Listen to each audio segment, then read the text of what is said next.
Australia ਵਿੱਚ ਵੱਖ-ਵੱਖ ਸੂਬਿਆਂ 'ਚ ਕੋਵਿਡ-19 ਦੇ ਹਰ ਰੋਜ਼ ਕੇਸਾਂ ਵਿੱਚ ਵਾਧਾ ਹੋਣ ਕਾਰਨ ਤਾਲਾਬੰਦੀ ਕੀਤੀ ਗਈ ਹੈ। ਅੰਤਰਰਾਸ਼ਟਰੀ ਬਾਰਡਰ ਤਾਂ ਦੂਰ ਦੀ ਗੱਲ, ਆਸਟ੍ਰੇਲੀਆ ਵਿੱਚ ਵੱਖ-ਵੱਖ ਸੂਬਿਆਂ ਜਿੱਥੇ ਵਧੇਰੇ ਕੇਸ ਹਨ ਲਈ ਬਾਰਡਰ ਬੰਦ ਕੀਤੇ ਗਏ ਨੇ।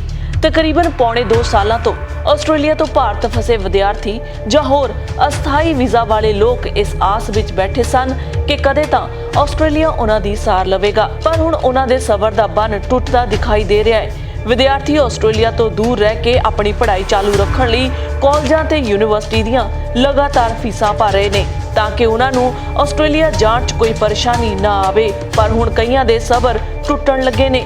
60 ਤੋਂ 70 ਗੁਣਾ ਰੁਪਈਆਂ ਵਿੱਚ ਫੀਸਾਂ ਉਤਾਰਨਾ ਹੁਣ ਬਸ ਵਿੱਚ ਨਹੀਂ ਰਿਹਾ ਏ।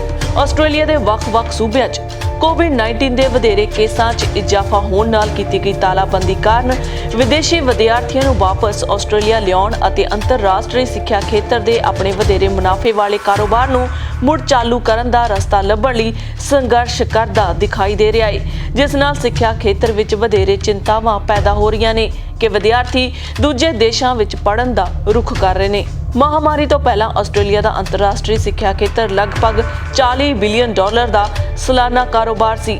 ਆਸਟ੍ਰੇਲੀਆਈ ਸੰਘੀ ਸਰਕਾਰ ਵੱਲੋਂ ਜਾਰੀ ਕੀਤੇ ਤਾਜ਼ਾ ਅੰਕੜਿਆਂ ਅਨੁਸਾਰ ਮਈ 2019 ਤੋਂ ਮਈ 2021 ਤੱਕ ਨਵੇਂ ਦਾਖਲਿਆਂ ਵਿੱਚ 30% ਤੱਕ ਦੀ ਗਿਰਾਵਟ ਆਈ ਹੈ। ਪਿਛਲੇ ਵਿੱਤੀ ਵਰ੍ਹੇ ਦੌਰਾਨ 1 ਲੱਖ ਤੋਂ ਵੱਧ ਅੰਤਰਰਾਸ਼ਟਰੀ ਵਿਦਿਆਰਥੀ ਆਸਟ੍ਰੇਲੀਆਈ ਸਰਹੱਦਾਂ ਬੰਦ ਰਹਿਣ ਕਾਰਨ ਆਸਟ੍ਰੇਲੀਆ ਨੂੰ ਛੱਡ ਗਏ ਨੇ, ਜਿਸ ਨਾਲ ਲਗਭਗ $10 ਬਿਲੀਅਨ ਦੇ ਨੁਕਸਾਨ ਨੇ ਯੂਨੀਵਰਸਿਟੀਆਂ ਨੂੰ ਆਪਣਾ ਸਟਾਫ ਅਤੇ ਕੋਰਸਾਂ ਵਿੱਚ ਕਟੌਤੀ ਕਰਨ ਲਈ ਮਜਬੂਰ ਕੀਤਾ ਹੈ। ਪਰ ਆਸਟ੍ਰੇਲੀਆ ਸਰਕਾਰ ਵਿਦੇਸ਼ੀ ਵਿਦਿਆਰਥੀਆਂ ਨੂੰ ਸੁਰੱਖਿਅਤ ਵਾਪਸ ਲਿਆਉਣ ਲਈ ਰਾਜਾਂ ਅਤੇ ਯੂਨੀਵਰਸਿਟੀਆਂ ਦੁਆਰਾ ਤਿਆਰ ਯੋਜਨਾਵਾਂ ਦੀ ਲੜੀ ਸ਼ੁਰੂ ਕਰਨ ਵਿੱਚ ਵਾਰ-ਵਾਰ ਅਸਫਲ ਰਹੀ ਹੈ। ਨਿਊ ਸਾਊਥ ਵੇਲਜ਼, ਵਿਕਟੋਰੀਆ ਅਤੇ ਕੁਇਨਜ਼ਲੈਂਡ ਵਰਗੇ ਪ੍ਰਮੁੱਖ ਸੂਬਿਆਂ ਵਿੱਚ ਲੱਗੀ ਤਾਲਾਬੰਦੀ ਕਾਰਨ ਰਾਜਾਂ ਦੇ ਪਾਇਲਟ ਪ੍ਰੋਗਰਾਮਾਂ ਰਾਹੀਂ ਵਿਦੇਸ਼ੀ ਵਿਦਿਆਰਥੀਆਂ ਦੀ ਵਾਪਸੀ ਨੂੰ ਹੋਰ ਪਿੱਛੇ ਧੱਕ ਦਿੱਤਾ ਹੈ।